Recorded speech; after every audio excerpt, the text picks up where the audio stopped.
Gold, trusted gold buyers. మీరు తాకట్టు పెట్టిన బంగారాన్ని విడిపించి ఈ రోజు ఉన్న మార్కెట్ ధరకు కొనబడను. అండ్ నా దగ్గర ఒక కంపారిజన్ ఉంది. ఆ, మీరు మ్యూజిక్ డైరెక్టర్గా ఫుల్ స్వింగ్లో ఉన్నారు, అద్భుతమైన పాటలు ఇస్తున్నారు. ఆల్ ఆఫ్ సడన్గా యాక్టింగ్ వైపు వెళ్ళిపోయారు. మీకు బాగా నచ్చిన మ్యూజిక్ డైరెక్టర్ దేవిశ్రీ ప్రసాద్ గారు కూడా ఆయన ఇప్పుడు ఫుల్ స్వింగ్లో ఉన్నారు. ఇప్పుడు మళ్ళీ హీరోగా ఆయన స్టార్ట్ చేశారు. దేవి నిర్ణయం కరెక్ట్ అంటారా, రాంగ్ అంటారా? అంటే మీకు ఆయన మీద వాత్సల్యం ఉంది కాబట్టి చెప్పండి. దేవి యాక్టింగ్ చేస్తే బాగుంటుందని నేను ఫీల్ అయ్యాను అబ్బా. అవునా? నేను మొదటి నుంచి ఫీల్ అయ్యాను. ఎందుకంటే he is a very good looking, at the same time he can act. తను ఏదో సినిమా చేస్తే నేను కన్విన్స్ అయ్యేవాడినో కాదో తెలియదు, కానీ ఈ సినిమా మాత్రం డెఫినెట్ కన్విన్స్ అవుతున్నాను.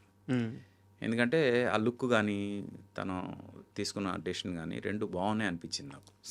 సినిమా చూసిన తర్వాత నేను చెప్పగలను. నేను ఎందుకు దీని గురించి పర్టికులర్ చెప్తున్నాను అంటే, శ్రీను వాసంతి లక్ష్మి నేను యాక్టింగ్ చేస్తున్నప్పుడు చాలామంది నన్ను తిట్టారు, నీకు అవసరమా యాక్టింగ్, దట్టు ఎంత ఛాలెంజింగ్ క్యారెక్టర్ చేస్తున్నావు అని.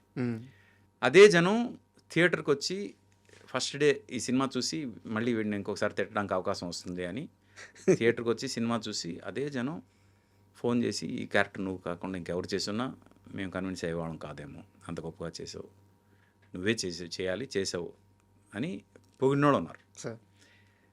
ఈరోజు దేవి గురించి ఎవరైనా నెగిటివ్ మాట్లాడుతుంటే రేపు శ్రీనివాసంతి లక్ష్మికి జరిగిన సీనే రిపీట్ అవుద్దని నా ఫీలింగ్. కానీ బాగా ఇష్టం ఉంటుంది కదా దేవిశ్రీ ప్రసాద్ అంటే మీకు? తన ఎనర్జీ చాలా, తన సాంగ్స్లో ఎనర్జీ ఉంటుంది.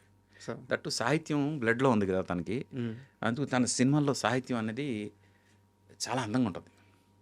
ఈ రెండిటికి నేను ఫ్యాన్. సార్